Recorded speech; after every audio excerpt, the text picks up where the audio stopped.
Hello, my name is Tracy Allen, and I want to welcome you to Cooking with Some Friends.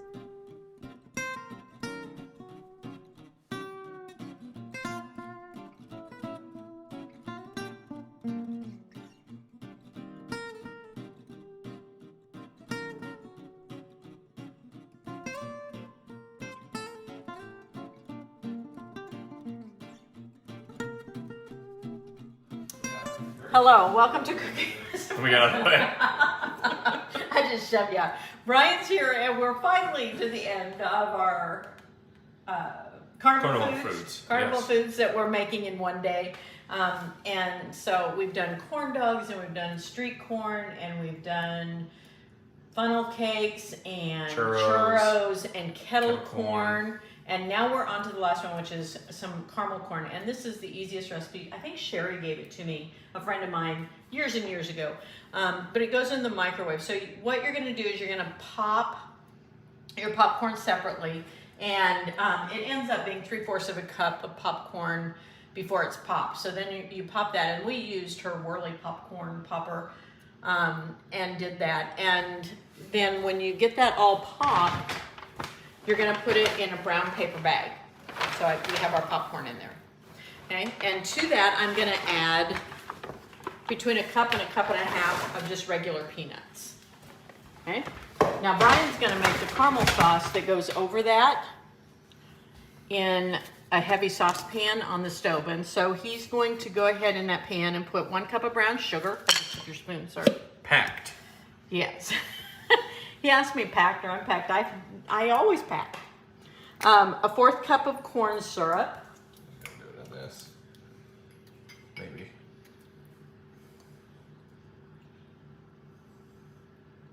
That's a lot of corn syrup. Yep.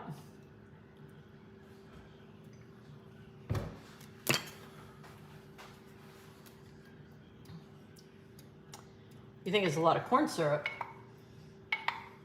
You know what goes in next? Butter? A whole stick of butter. Okay. I was like, I didn't realize there was going to be a quiz. 1 stick of butter, or 8 tablespoons. Okay. And a 1/2 teaspoon of salt. Her salt's on I was like, where did I put the You salt? can just sprinkle it in. I'm not even going to measure it. Use Is the this salt? I know, that's I'm not going to measure it. You tell me when. when. Okay, now he's going to heat this up until it comes to a boil, but then you want it to boil for 2 minutes. I found that a lot of candies, if you don't let them boil for the full 2 minutes, the caramel corn will stay sticky instead of getting that crunchy. Like the coating on it. Yeah, so, and it's hard enough on your dental work when it's not sticky, but if it's sticky, it's even worse. So the only other ingredient after that boils for 2 minutes that he's gonna add in some baking soda. And then we're gonna take this to the microwave and finish it up. Okay, so we're gonna let that come to a boil, let it boil 2 minutes. Okay, so Brian has had our caramel sauce boiling for about 2 minutes. So now he's going to stir his baking soda in there, and he needs a 1/2 teaspoon of that. 1/2 teaspoon, not a quarter? I thought it said quarter. Half. Okay. Oh, that's what I have. Yeah.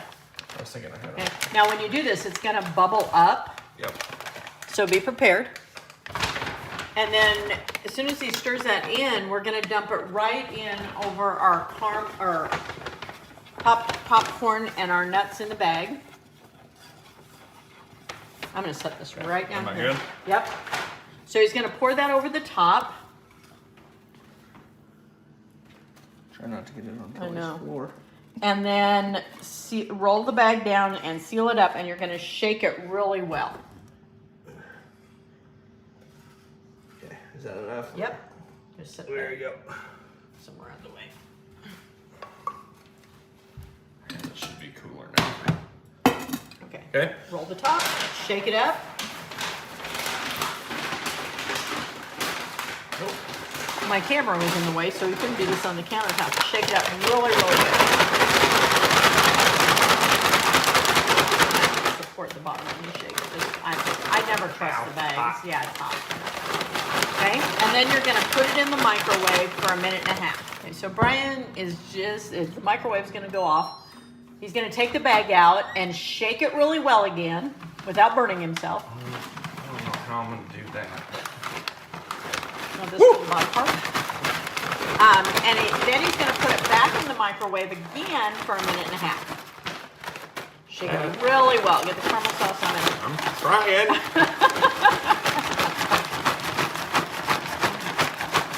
Okay, go ahead and pop it back in there.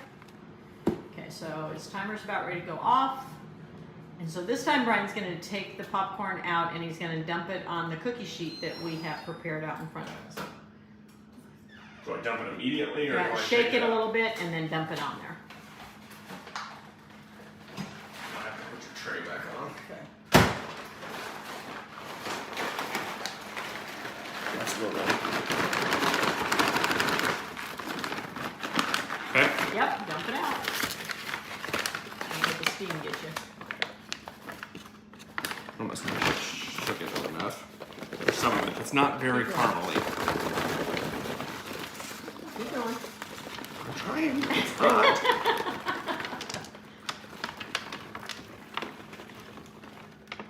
That's a lot of popcorn. Mm-hmm, it does make quite a bit. Okay, so we're gonna spread that out and then we will do just like we did with the other corn is look for any old maids, grannies, why they call it that, we don't know. And let it cool down and then it's ready to eat.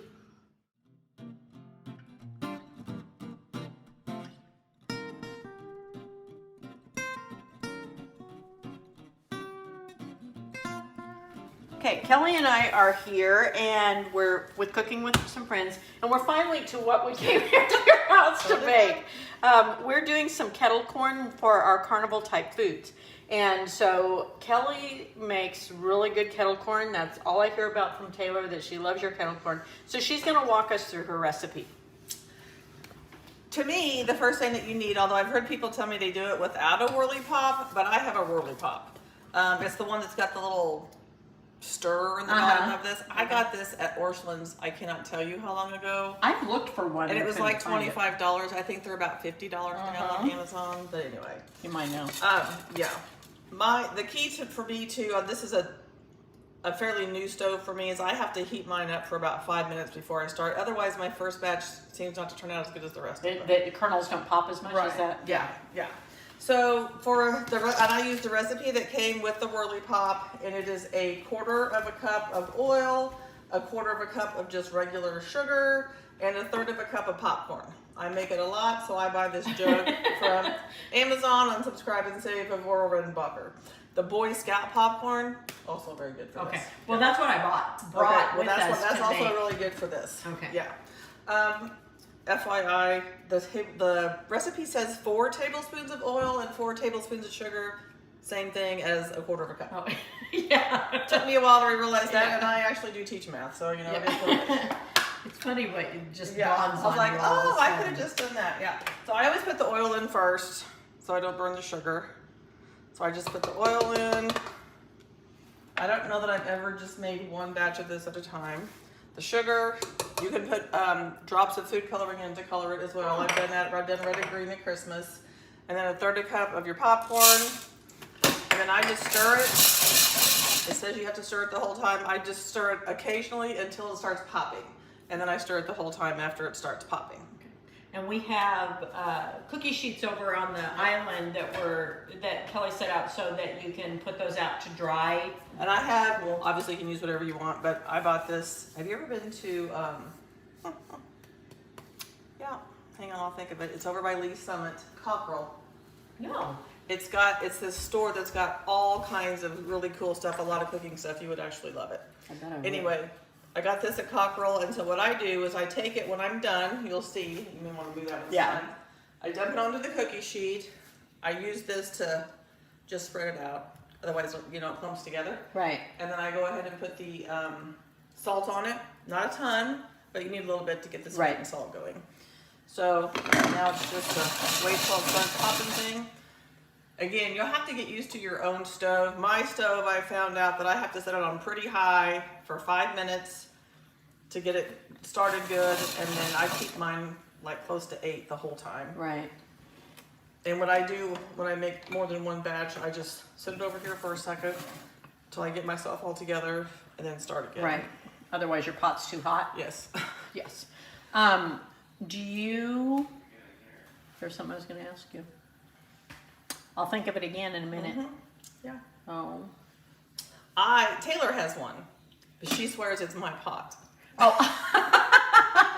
Even though she has the same pot? She bought a pot, and she's like, it's just not as good as yours, Mom. So, I mean, partly it's because Mom made it. Yeah. Yep. Yeah, but, yeah. And a lot of times I try to do other things if I'm not recording. Right. But when I hear it pop, I for sure start. And like I said, the recipe says to stir it the whole time, but. Right. So your stove is electric. Have you ever cooked on gas? Never. I did when I went to chef school, but I mean, every chef you see on TV, that's all they want. I know, and it does cook differently. Well, I'm by no means a chef. Well, I don't know if I could get used to it. I mean, I'm sure I could, but when we were first married, we lived in a house that had gas stove and gas heat and all that. We had a gas leak. And ever since then, it's like, no, I only want all electric. Yeah, I do have gas heat and water heater in this house, but when I moved in, because we've never had gas before, I have a carbon monoxide detector. Right. But I do think gas heat is warmer. Really, and that's the way when you cook, it's a more even heat, and it doesn't go on and off like our. Of course, growing up, I cooked on the coils. Yes, you know, yes, I've we had did too. a flat top for a long I time. know, we have to, and I really like it. Other Yeah, than it stays hot for so long. Yeah. Just make sure you keep the kids away. Right. Yeah. As you can hear, it's starting to pop. It gets going pretty good. And I just kind of wait for it to kind of stop, kind of like when you're doing microwave popcorn. And that's when I take it over and dump it out. And I do fear that someday this is all going to fall apart and I'm going to have to get a new one, because I cannot tell you how many batches of this stuff Well, I've yeah, made. if you have to buy your popcorn in this big of a container, it's pretty much. And I introduced it to the people that I work with. So now every time, we have a hearing once a month. I don't bring telephone every time, but I also work with a teacher who cannot have any dairy. And so the first time I brought this to her, she said, I can't have that. And I said, why not? She goes, it has butter. I said, no, it does not. Oh. And so she loves my kettle I corn. bet. Yeah. I bet. When I bring it in, she's like, give me some of that kettle corn. So she can have it. And you don't stop and think about the dairy involved a lot of times when you're talking about corn. Well, I would make meatballs. We had a Christmas party one night, and she goes, you got to check your meatballs. She goes, frozen meatballs. I found some that didn't, but most of them do have some kind of milk in it. Well, when I make meatloaf, I put milk Right? in it. I don't, but she's like, maybe she could have the pretzel at Sonic, which obviously no cheese. So whenever I get her a snack, I'll get her something like that. But yeah, it's in everything. It just makes me so thankful that I've never had to worry about. Brian has a chocolate allergy, but it's not deadly. Well, I guess it's not deadly. He hasn't died yet.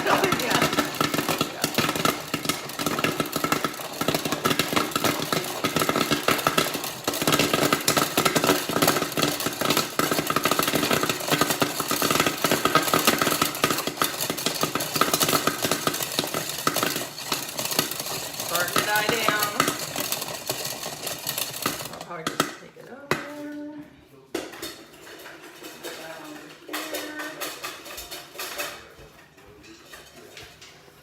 I'll take my little utensil. I just break it up. Smells good. Put some sugar on it. Sugar or salt? I mean salt on it. I do that all the time when Sorry. I'm. Yeah. And I usually just, a lot of times I go ahead and start that, and we can. But I did not do this when I first started doing it, but I go through and just kind of see if there's any old maids. Yep. Because I don't want anybody to break their tooth, you know? And I think I get most of them. And there usually aren't a ton if I use good popcorn. Right. That makes a huge difference. Yeah. It really yeah. does. And honestly, the Walmart brand I have used before, and it's not bad. It's not bad. Best Choice didn't work very well, but that's it. That's how you make Kettle corn. Yeah. Thanks for joining us for this session of Cooking with Some Friends. Make sure you like this video and subscribe to our YouTube channel. And find us on Facebook at Cooking with Some Friends.